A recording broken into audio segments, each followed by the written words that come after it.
المكتب التعاوني للدعوة والإرشاد وتوعية الجاليات بغرب النسيم. طموحاتنا الدعوية تتحقق بدعمكم. الحمد لله رب العالمين والصلاة والسلام على أشرف الأنبياء والمرسلين نبينا محمد وعلى آله وصحبه أجمعين. أما بعد، قال النبي صلى الله عليه وسلم: سبعة يذلهم الله في ظله يوم لا ظل إلا ظله. رواه بخاری۔ ناظرین کرام،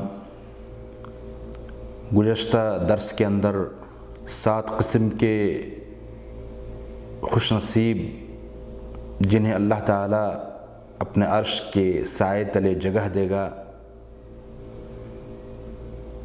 جن میں سے 5 کا ذکر ہوا تھا۔ بتایا گیا تھا کہ 7 قسم کے ایسے خوش نصیب لوگ ہیں جنہیں اللہ رب العزت اپنے عرش کے سائے تلے جگہ دے گا۔ ان میں سے پہلا انصاف ور حاکم، دوسرا وہ نوجوان جنہوں نے اپنی جوانی کو اللہ کی عبادت میں لگایا ہو، اور تیسرا وہ شخص جس کا دل مسجد سے لٹکا ہوا ہو، چوتھا وہ 2 شخص جو اللہ کی رضا کے لیے آپس میں محبت کرتے ہوں اور محبت لوجہ اللہ آپس میں اکٹھے بھی ہوتے ہوں، اور اسی حالت میں ان کی جدائی بھی ہوتی ہو۔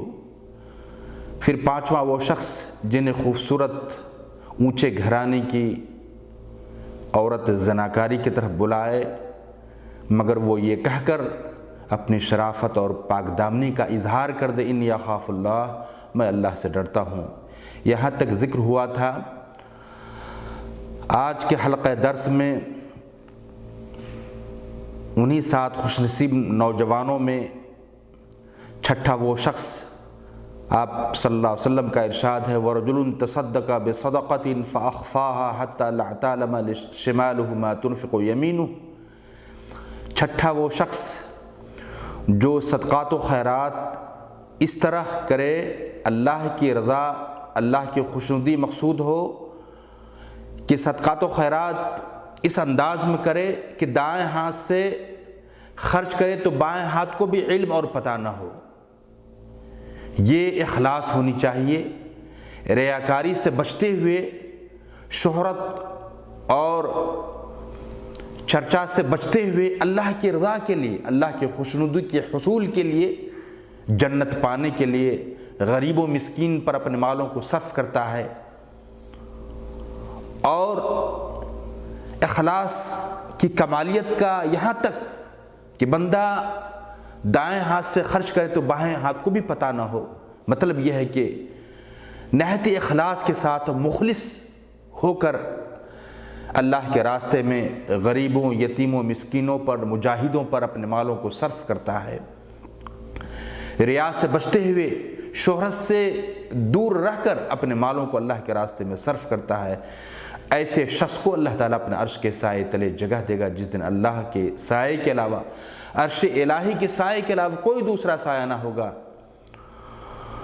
اور پھر ان 7 خوش نصیب لوگوں میں آخری اور 7واں وہ شخص ہوگا جس کی طرف نبی پاک صلی اللہ علیہ وسلم نے ارشاد فرمایا: وَرَجُلٌ ذَكَرَ اللَّهَ خَالِيًا فَفَاضَتْ عَيْنَاهُ۔ وہ شخص جو تنہائی میں اللہ کو یاد کرے، اللہ کا ذکر کرے، اور اس کی آنکھیں آنسو بہاتا ہو۔ اللہ اکبر! اندازہ لگائیں، یہ ذکر، ذاکر شخص جو اللہ کے ذکر و اذکار میں اپنے اوقات کو لگاتا ہے، اس کی الگ اہمیت ہے۔ اللہ نے فرمایا: فَاذْكُرُونِي أَذْكُرْكُمْ، مجھے یاد کرو، میرا ذکر کرو، میرا نام لو، میری تسبیح تحلیل کرو۔ اذکرکم، میں تمہیں یاد کروں گا، میں تیرا نام لوں گا، تیرا ذکر کروں گا۔ وہیں پر آپ نے سورہ احزاب آیت نمبر 35 کی آخر کی آیت کے اس حصے کو بھی سنا ہوگا: والذاکرین اللہ کثیرا والذاکرات، ذکر کرنے والے مرد اور ذکر کرنے والی عورتوں، جو لوگ اللہ کو یاد کرتے ہیں چاہے مرد ہوں یا عورتیں، ایسے لوگوں کے لیے اللہ تعالیٰ نے یہ بڑا انعام اور اکرام کر رکھا ہے۔ اعد اللہ لہم مغفرۃ واجرا عظیما، ایسے شخص کے لیے اللہ تعالیٰ نے، رب ذوالجلال والاکرام نے بڑی مغفرت اور بڑا اجر و ثواب کا وعدہ کر رکھا ہے۔ وہیں پر میرے بھائی، اگر ہم اللہ کا ذکر و اذکار کریں گے، اللہ کو یاد کریں گے، ہمارے دل کو اطمینان حاصل ہوگا، قلبی اطمینان اور قلبی سکون کے لیے، دلی سکون کے حصول کے لیے ہم اللہ کو یاد کریں۔ اللہ نے فرمایا الا بذکر اللہ تطمئن القلوب، اللہ کو یاد کرو، اللہ کے ذکر سے، ذکر الہی سے ہی تمہارے دلوں کو سکون اور اطمینان مل سکتا ہے۔ آج میرے بھائی اندازہ لگائیں، آج لوگوں نے اللہ کو بھولا رکھا ہے، ذکر الہی سے غافل ہو چکا ہے، اللہ کی یاد کو کھو چکا ہے، معصیت الہی کا انسان کھلے طور پر ارتکاب کر رہا ہے۔ جبکہ ذکر کی فضیلت بیان کرتے ہوئے نبی پاک صلی اللہ علیہ وسلم نے ارشاد فرمایا، صحیح بخاری کی روایت ہے، مثل الذی یذکر ربہ والذی لا یذکر ربہ مثل الحی والمیت۔ اللہ اکبر، اندازہ لگائیں اس شخص کی مثال جو رب تعالیٰ کو یاد کرتا ہے، اور وہ شخص جو اللہ کی یاد سے غافل ہے، اپنے رب کو یاد نہیں کرتا۔ ایک زندہ اور مردہ انسان کی مثال ہے۔ جو انسان ذکر الہی میں اپنے اوقات کو لگاتا ہے، رب تعالیٰ کو یاد کرتا ہے، ایسے شخص کو زندہ انسان سے تعبیر کیا گیا ہے، ایسے شخص زندہ انسان ہے۔ اور جو شخص اللہ کی یاد سے غافل ہے، یاد الہی کو کھو چکا ہے، غفلت میں انسان مبتلا ہے، حتیٰ کہ اپنے رب کو بھی بھول چکا ہے، ایسے شخص کو اللہ کے نبی نے مردہ انسان سے تعبیر کیا ہے، مثالیں دی ہیں۔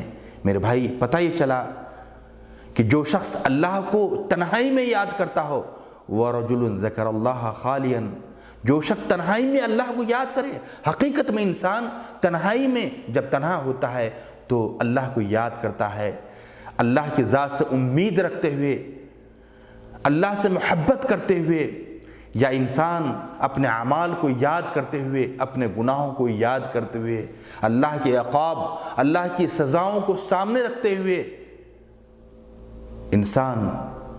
انسانوں کی آنکھیں آنسو بہاتی ہے، اللہ کے ذکر سے متاثر ہو کر ان کی آنکھیں اشک بار ہو جاتی ہیں، وہ رونے پر مجبور ہو جاتا ہے۔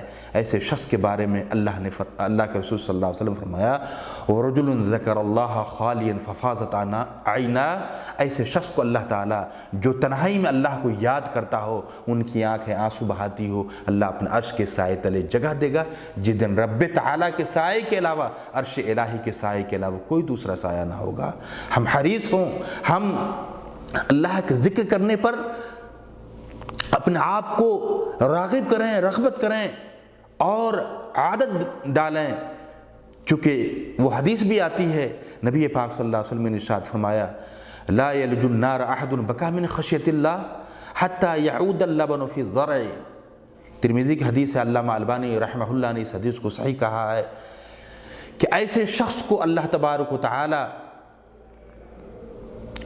جہنم کی آگ سے بچا لے گا، یا ایسا شخص جہنم میں داخل نہ ہوگا جو اللہ کی خشیت سے، اللہ کے ڈر سے، خوف الہی سے رویا ہو، ان کی آنکھیں آنسو بہائی ہو۔ مثال دے کے نبی پاک صلی اللہ علیہ وسلم، حتی یعود اللبن فی الضرع، یہاں تک کہ دودھ تھن کے اندر لوٹ جائے، جس طرح تھنوں سے نکلا ہوا دودھ کا لوٹنا ناممکن ہے، ایسے ہی شخص جو اللہ کے ڈر سے روتا ہے، گڑگڑاتا ہے، اللہ کا ذکر تنہائی میں کرتا ہے اور روتا ہے، اللہ ایسے شخص کو جہنم کی آگ سے بچا لے گا۔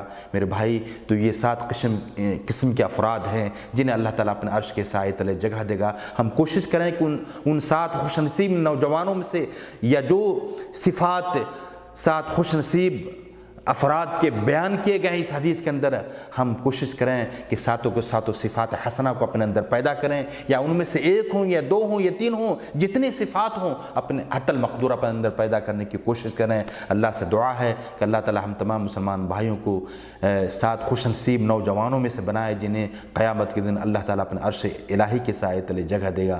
آمین وآخر دعوانا ان الحمد للہ رب العالمین۔ تابعونا على صفحاتنا التالية.